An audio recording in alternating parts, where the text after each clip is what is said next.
All right, guys, welcome to our coverage of the Star Wars Top 4 at Worlds 2013. This is Steven. And this is Zach.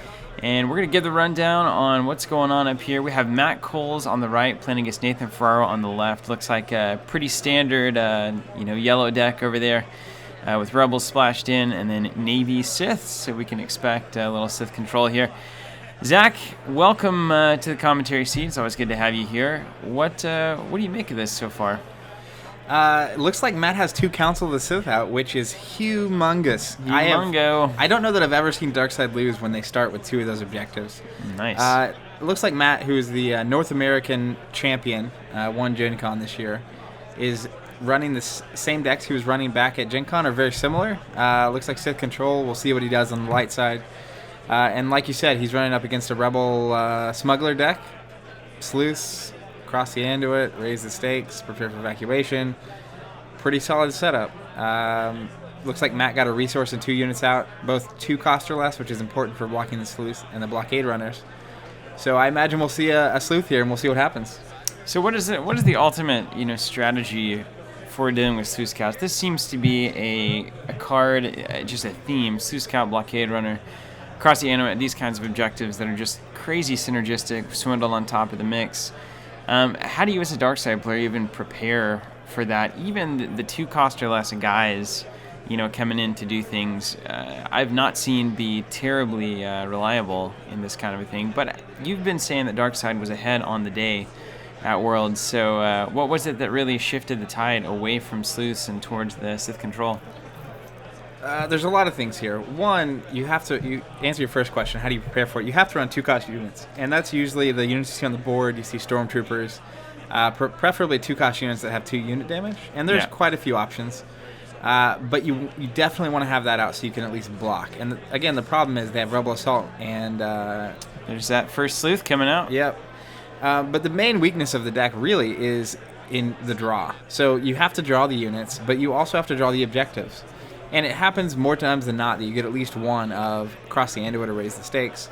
Looks like Matt's blocking the 1 Sleuth Scout here. Sleuth Scout coming in. You notice we have 2 resources open over here with a Rebel. So do you think this is, it looks like a Rebel Assault coming in. Yeah, and it's huge to have to spend a Rebel Assault on a 2 cost unit, but he's doing it so he can get unopposed here on the Emperor's Web. He would do 3, but it looks like he's going to drop a target in to the edge battle, so he's actually going to blow that objective up. I'm surprised Matt didn't block with both units there. Both, already we have 1 objective down. That's a pretty successful first turn for Lightside. So now coming back over to Matt, doesn't seem terribly phased, but you gotta wonder if, I've seen these decks and you can have a ton of dudes on the board and it doesn't much matter if they have the right tools in hand to get that last objective they need to win the game. So do you feel like Matt's in control here, or is that just a really quick start for Nathan that's gonna pay off later on?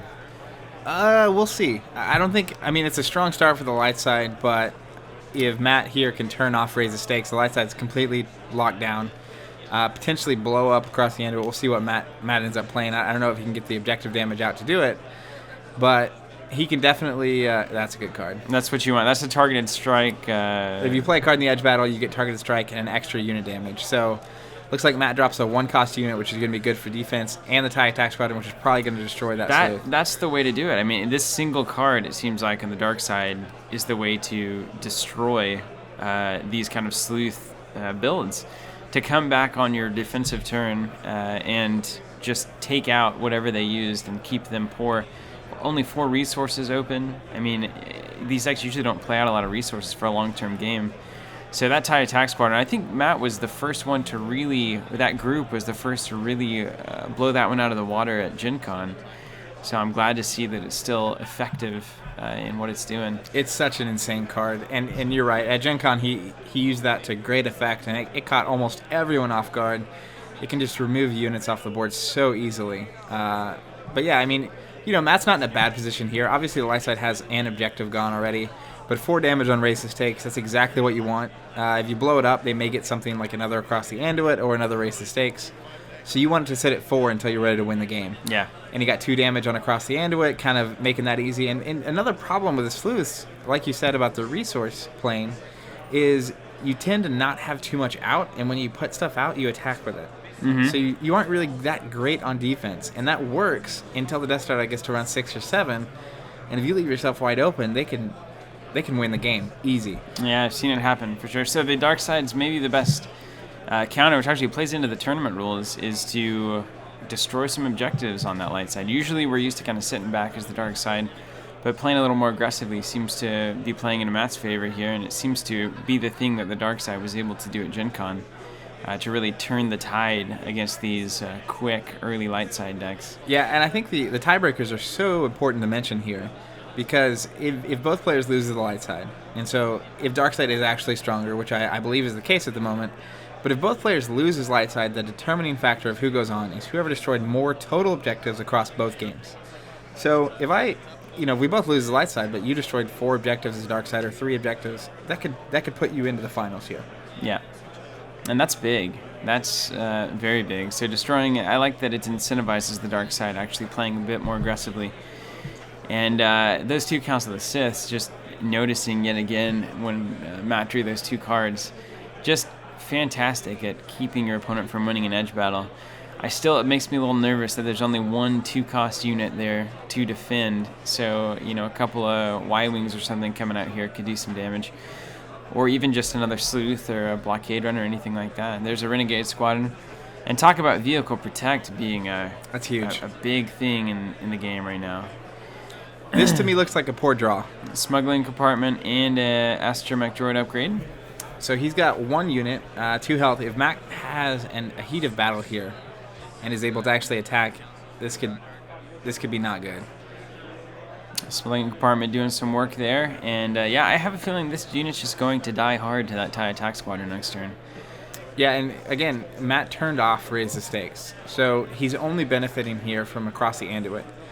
So he's got the enhancement on him. He's got 2 plus across the 3. If it's unopposed, it's 4 damage, assuming no target opportunity or whatnot. So I think Matt has to block here. His opponent is out of resources. Oh, he's Talon Roll. Wicked. That's looking good. Well, I think this thing's going down. You never know. With so many cards in hand, I mean, Matt. Oh, man. Vader versus Renegade Squadron. Vader on so Renegade Vader's going to win. And that'll do that. So that seems good. How about Talon Roll? That's a card. How about Talon Roll? Wow. So here... Full control here. Death Star Dial's now up to 5. And Matt's got control. The board is clear. He's got 2 objectives that are damaged. Now, he can't win here. He can't bounce up to 12. But he can lay some damage in. It's like another attack squadron in hand here. And he loves that card. Yes. It's so good. I mean, I think if anyone can really claim that card as their own, Matt's probably the guy to do it. Now, I don't know if he was the guy who came up with it in the meta that he's playing in, or if he's just the one that kind of piloted it to the most success. But I will forever associate that card with him. First time I saw it at Gen Con, I was had that moment where you're like, of course, why did we not think of that? It is a great card. I also want to note here that Matt Coles is the 1 seed at this point. So in every match except the finals, the 1 seed wins on tiebreakers.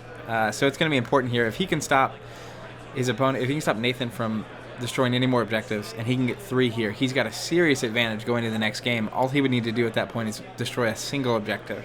Yeah. So it's so important here for his opponent to be able to get some damage in and blow up at least 1 more objective, or this is going to be a rough second game. Yeah, it looks like there's 3 damage. Replica Droid coming in for 4.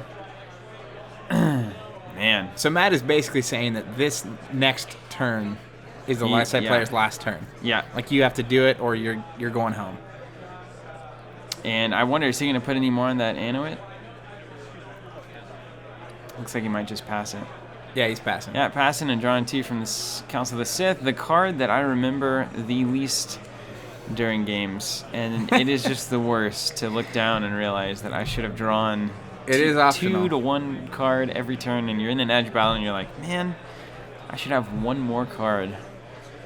It can be the game, but Matt doesn't seem to make those kinds of mistakes, which is probably why he's a 1 seed at this point. Absolutely, and you'll notice he didn't commit anything to the Force, and with good reason. Even if he doesn't have balance, the dial's going to go up to 6 next turn. He's assuming he's going to be able to blow up 3 objectives, get the dial all the way to 12. And it can be really important not to commit a unit when you don't have to, especially if he ends up blocking here. Having that extra unit may be the difference in the game. But it is worth noting that he intentionally didn't commit there. Yeah. And boy, looking more and more at these attack squadrons, you have the double threat of the 2 health targeted strike, but then also the 2 objective damage on those guys.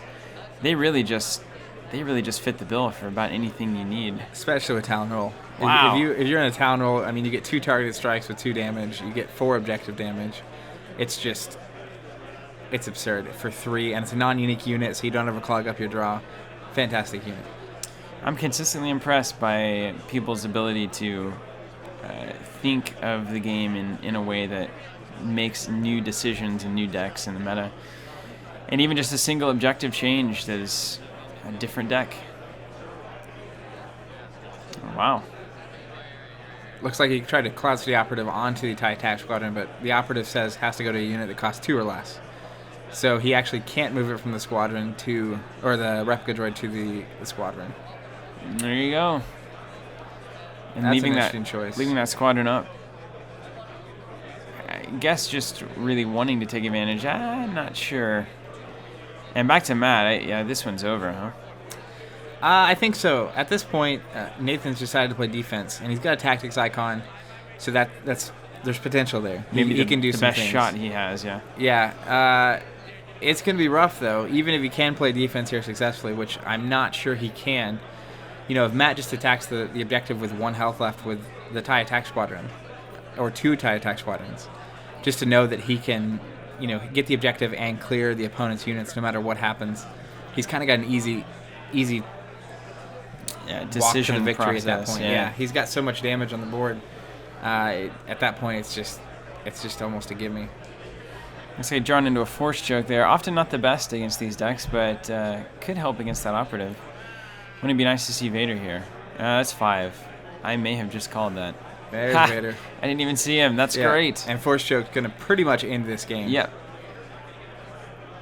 But And how's he the going to do it? objective damage. And this is where I'm always quite curious: is what sequence is this going to be done in? Is it going to force choke first? See if there's any change of plans. Maybe do a few different things, or I think he has to attack wait, first make it with force a choke. TIE attack squadron. Assume that he's going to block with the operative, and then you force choke kill. Even if he doesn't block the operative, he blocks with the vehicle. You don't care. You're going to blow up the objective. You're going to target strike the operative off the board, and it's going to be game. If he does block with the operative, you just kill it. You get to play in the edge of battle. I saw heat of battle in his hand. He's going to drop heat of battle, target strike the other unit off the board, and now he's just got an open field. So there's really just no bad situation there as long as you attack with those attack squadrons first. Yeah, and I mean, Nathan has 0 resources open here, so it's even more, if he had 1 where there may be a swindled, or he had 2, maybe a rebel assault, you'd have to be more cautious. Yeah. But at this point, there's just no resources. He goes, Matt's just going to go for it. Choke. And this is something that I feel like I've had to do this in games before too, where it's like there may be a more optimal play here, but the assurance, guaranteed, just knowing that it goes through, is a lot of times isn't worth the mental effort on a game that you probably are just sailing into the win on anyway. Yeah, looks like he's going to go all 3, or just 2 here. So he basically has to block. He's going to get the objective damage, and that should be it. This should be a game 1. Yeah. And I do think that we have the objective damage on the board to clear this one off. Just wondering what we see here. Edge battle not terribly important. Twist of Fate. Twisted it out. Why Twisted not, out the right? Battle of Hoth, not a bad one. And 2 for 2 here on the edge battle. Twist. Twist again. And then he's got the heat. There's that's just a beautiful edge battle. That's all that is. Yep, and that is going to be game. This is going to be rough too, because now Nathan's going to have to not let Matt blow up a single objective. Wow, on the light side, and there you have it. So good game, man. After a strong first turn by Nathan, really just getting controlled out in those Talon rolls and TIE attack squadron is the name of this game. So I hope you guys dug it. This has been the first game. We're going to move on to the second, where Matt Coles is going to take over the light side against Nathan's dark side. You can find that next. Stay tuned, and thanks for watching.